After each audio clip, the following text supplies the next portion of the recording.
हम इतिहास की 12वीं सदी के पन्नों को खोलेंगे तो देखेंगे कि हाथ में तलवार लिए गजनी का सुल्तान मोहम्मद गौरी हिंदुस्तान के राज्यों पर धावा बोलता और लूटपाट करता। वो चाहता था कि गजनी सबसे धनी देश बने और हिंदुस्तान की तरह सोने की चिड़िया कहलाए। अब उसकी निगाहें दिल्ली पर टिकी थीं, वही दिल्ली जिसके सिंहासन पर पृथ्वीराज चौहान विराजमान थे। वे बहुत वीर और युद्ध कला में निपुण योद्धा थे। शब्द भेद तीरंदाजी में तो वे माहिर थे।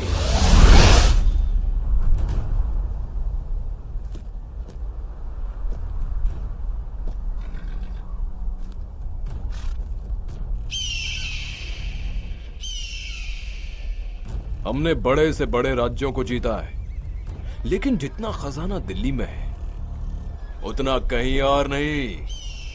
अगर हम दिल्ली के खजाने को लूट लें तो हमारा मुल्क सबसे धनी मुल्क बन जाएगा और सोने की चिड़िया कहलाएगा। सुल्तान, माफी चाहता हूं, लेकिन दिल्ली के शासक पृथ्वीराज चौहान युद्ध कौशल में माहिर हैं। उनको पराजित करना लोहे के चने चबाने जैसा होगा। तो ठीक है, हम भी पृथ्वीराज चौहान की वीरता देखना चाहते हैं। सेनापति, दिल्ली पर हमला करने की तैयारी करो। इधर दिल्ली के शासक पृथ्वीराज चौहान जो सिंहासन पर विराजमान है, उनके कानों तक युद्ध की सूचना पहुंचती है। महाराज की जय हो। अभी अभी सूचना मिली है कि गजनी का सुल्तान मोहम्मद गौरी दिल्ली पर आक्रमण करने की तैयारी में है। पृथ्वीराज चौहान इतना कमजोर नहीं कि मोहम्मद गौरी जैसे तुच्छ लुटेरे से भयभीत हो जाए। हम राजपूत हैं, राजपूत। हम किसी के आक्रमण से नहीं डरते। करने दो हमला।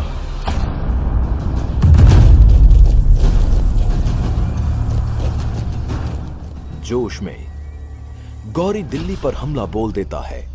पृथ्वीराज चौहान और मोहम्मद गौरी के बीच घमासान युद्ध होता है और इस युद्ध में मोहम्मद गौरी पृथ्वीराज चौहान के हाथों पराजित होता है।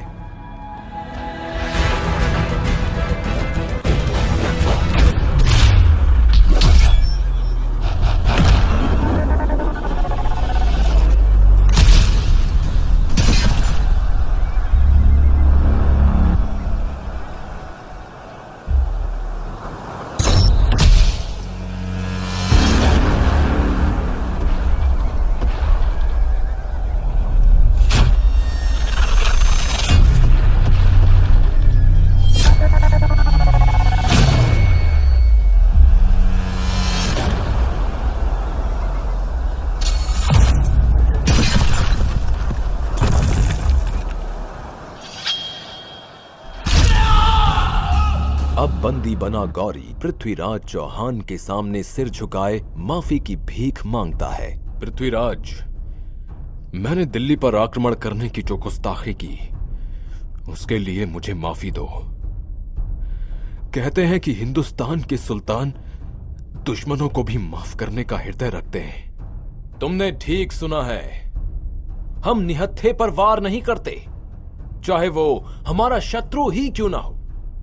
हम तुम्हें भी माफ कर सकते हैं, लेकिन तुम्हें वचन देना होगा कि दोबारा आंख उठाकर भी भारतवर्ष की तरफ नहीं देखोगे।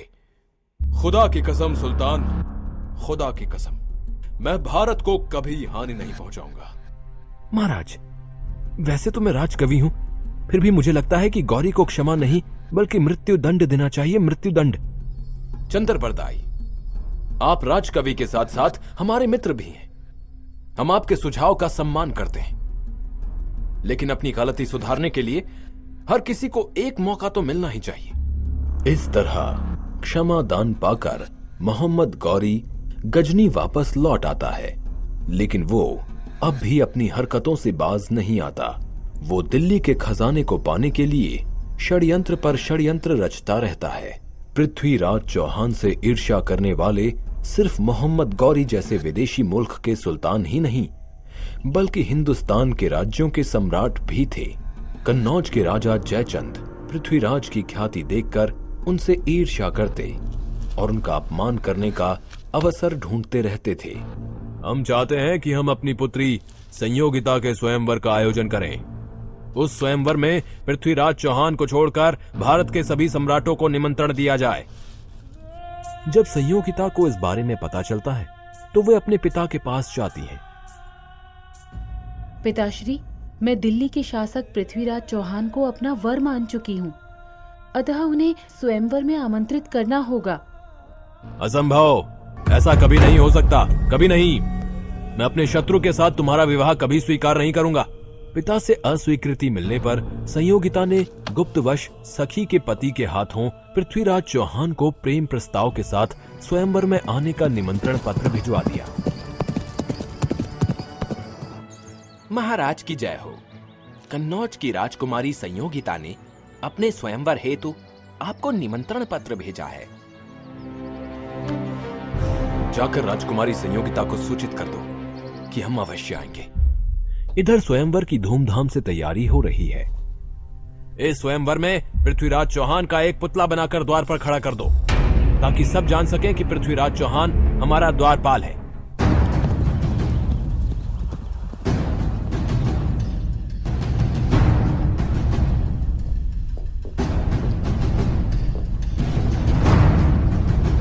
महाराज, अभी अभी सूचना मिली है कि आपके अपमान के उद्देश्य से जयचंद ने आपका पुतला बनवाकर द्वारपाल के रूप में लगवाया है। हम इस अपमान का बदला अवश्य लेंगे। कन्नौज की राजकुमारी संयोगिता के स्वयंवर में हम अवश्य जाएंगे। आज कन्नौज के राजमहल में संयोगिता का स्वयंवर है। हिंदुस्तान के कई सम्राट उपस्थित हैं। संयोगिता जयमाला के लिए सभी सम्राटों को अस्वीकार कर आगे बढ़ती हैं और पृथ्वीराज चौहान की प्रतिमा को देखकर रुक जाती हैं।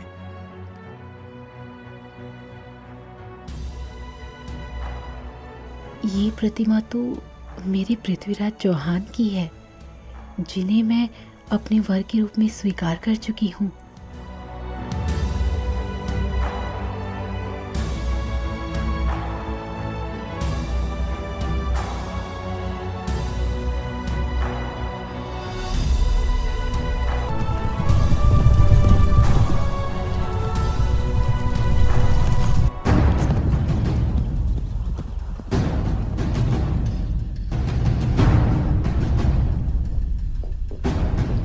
संयोगिता ने मेरी प्रतिमा को जयमाला पहनाई, अतः ये मेरी पत्नी हुई। इस अधिकार से मैं इन्हें ले जा रहा हूं। यदि किसी सम्राट में साहस हो तो मुझे रोक ले।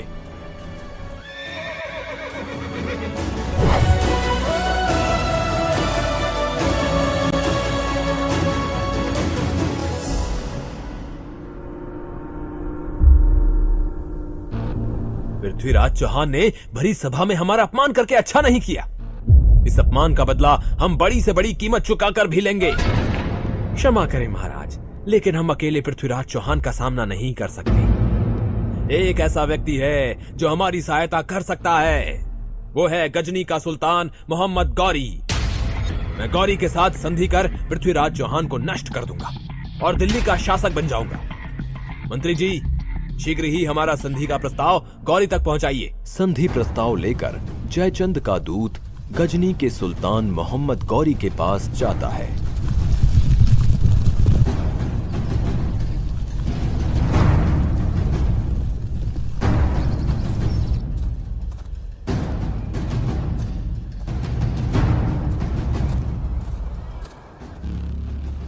सुल्तान, कन्नौज के महाराज जयचंद आपकी ओर दोस्ती का हाथ बढ़ाना चाहते हैं। आप पृथ्वीराज चौहान पर आक्रमण करें।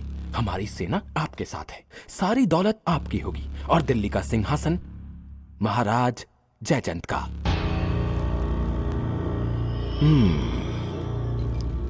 सम्राट जयचंद से कहना कि उनका प्रस्ताव हमें मंजूर है।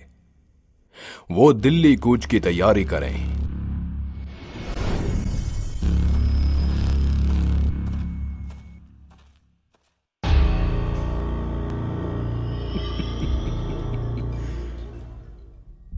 चाहे कोई कितना ही बलवान क्यों ना हो, फूट इंसान को कमजोर बना देती है।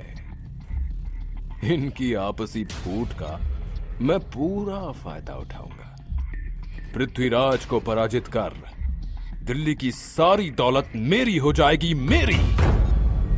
अब गजनी सोने की चिड़िया कहलाएगा।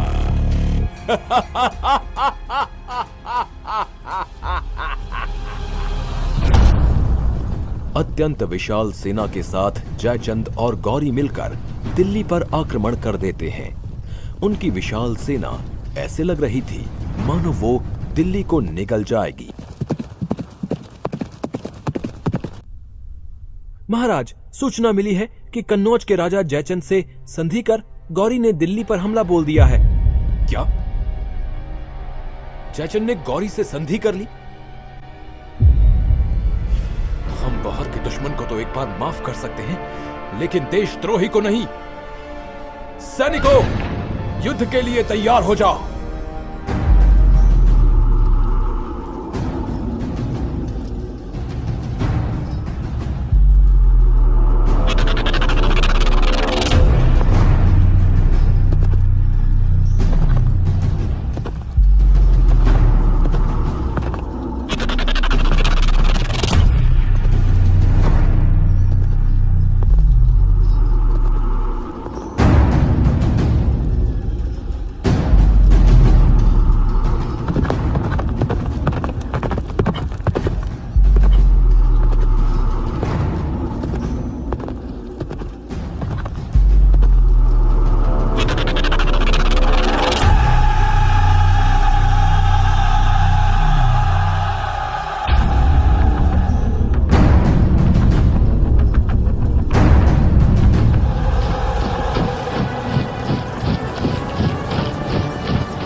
मोहम्मद गौरी, हमने अपना वचन निभाया।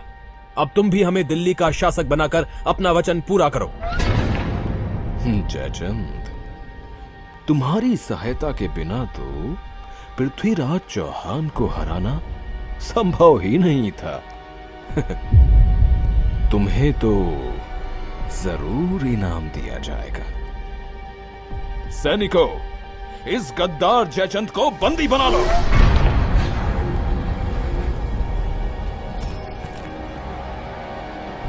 गौरी, ये तुम क्या कर रहे हो? तुम्हें यह विजय मेरी वजह से मिली है। तुम इस तरह मुझे धोखा नहीं दे सकते। जयचंद, मुझे यह विजय तुम्हारी आपसी फूट से मिली है, समझे?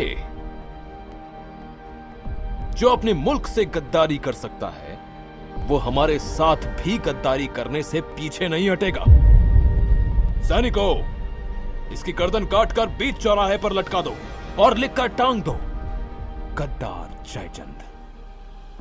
गौरी जयचंद को चौराहे के बीच मरवा देता है और दिल्ली की सारी दौलत हड़प कर पृथ्वीराज को बंदी बनाकर गजनी लौट जाता है।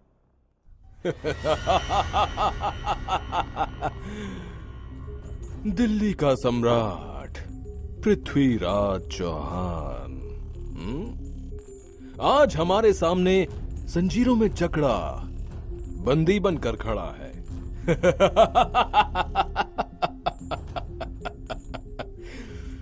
पृथ्वीराज, मैं भी तुम्हें माफ कर सकता हूं यदि तुम मेरे गुलाम बनकर रहो। मैं पृथ्वीराज चौहान हूं। गुलाम बनकर रहने से तो अच्छा है कि मैं मृत्यु को प्राप्त हो जाऊं। दुष्ट, तू बंदी बना खड़ा है फिर भी हमें आंखें दिखाता है। अपनी ये घूरती निगाहों को नीचे कर। गौरी, क्या तू जानता नहीं कि हम एक राजपूत हैं और एक राजपूत की आंखें मौत के बाद ही नीचे होती हैं। सैनिकों, जिन आंखों से ये हमें घूर रहा है उन आंखों को गरम सलाखों से फोड़ दो।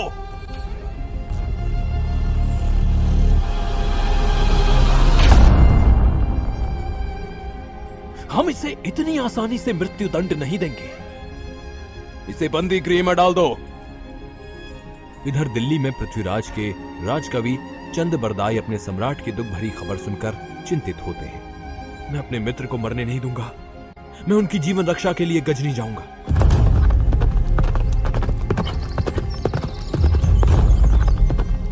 मोहम्मद गौरी, तुमने सम्राट पृथ्वीराज को बंदी बनाकर उनकी आंखें फोड़ दी।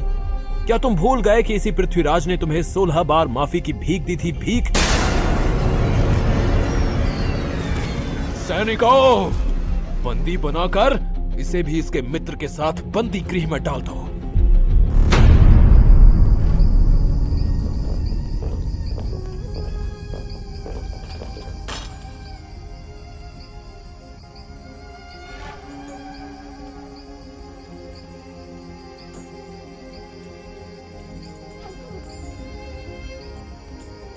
मित्र, मैंने जीवन में गौरी को 16 बार माफ करके गलती की। मुझे अभी भी यदि एक अवसर मिल जाए तो मोहम्मद गौरी का वध कर दूं। सुना है सुल्तान तीरंदाजी के खेल का आयोजन करा रहे हैं जिसमें अनेक धनुर्धारी हिस्सा लेंगे। मित्र, सुना आपने?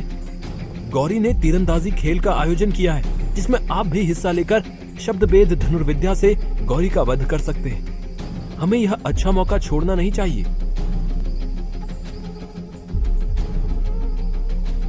चंद्र बरदाई, क्या तुम भूल गए हो कि हमारी आंखें फोड़ दी गई हैं? अतः ऐसे में तीरंदाजी कैसे संभव है? महाराज, आप बस देखते जाइए। सिपाही, हम सुल्तान से तीरंदाजी खेल के सिलसिले में कुछ कहना चाहते हैं। मेरा यह संदेश शीघ्र सुल्तान तक पहुंचाओ। गौरी की अनुमति पाकर चंद बरदाई को दरबार में पेश किया जाता है। सुल्तान, आपने जो तीरंदाजी के खेल का आयोजन किया है उसमें मेरे मित्र पृथ्वीराज चौहान भी हिस्सा लेना चाहते हैं। क्या एक अंधा तीरंदाजी करेगा? आपने पृथ्वीराज का यह कर्तव्य देखा ही कहां है? आंखें ना होने के बाद भी वे अच्छा निशाना लगा सकते हैं, आवाज सुनकर तीर चला सकते हैं। असंभव, असंभव। आप अवसर देकर स्वयं देख लीजिए। ठीक है, उसकी मौत से पहले उसका ये हुनर भी देख लेंगे। और यदि पृथ्वीराज चौहान का निशाना चूक गया तो उसके साथ तुम्हें भी मौत की सजा मिलेगी। समझे? मुझे मंजूर है। गौरी को परास्त करने का आपको एक सुनहरा अवसर मिला है। आप शब्दभेद कला में निपुण हैं। इस खेल में आप तवे पर बाण न चलाकर गौरी पर बाण चला देना। लेकिन मुझे पता कैसे चलेगा कि गौरी कहां बैठा है? दोहे के द्वारा मैं बताऊंगा कि गौरी कहां बैठा है। और आप मेरे शब्दों के आधार पर गौरी पर तीर चला देना। इस तरह योजना बनाकर पृथ्वीराज के साथ चंद्रबरदाई तीरंदाजी के खेल में उपस्थित होते हैं। सुल्तान, तवे से निकली आवाज सुनकर पृथ्वीराज उस तवे पर तीर चलाएंगे, लेकिन सुल्तान आपको 3 बार हुक्म देना होगा, तभी मेरे मित्र तीर चलाएंगे। तीर चलाओ पृथ्वीराज चौहान। हे पृथ्वीराज, कमान बांध, है अंतिम अवसर यही, एक बाण से लक्ष्य बेध कर मत चूके चौहान। 4 बास 24 गज, अंगुल अष्ट प्रमाण, ता ऊपर सुल्तान है, मत चूके चौहान। लगाओ निशाना, निशाना साधो पृथ्वीराज। गौरी की आवाज तथा दोहा सुनकर पृथ्वीराज गौरी पर तीर चला देते हैं।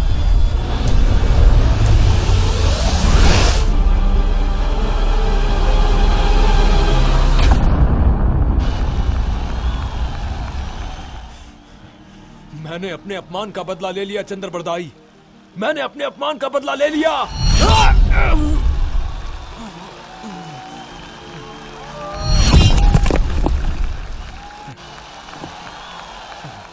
गुलामी से अच्छा तो मृत्यु लोक है। दुश्मनों के हाथों मरना पृथ्वीराज चौहान की शान के खिलाफ है।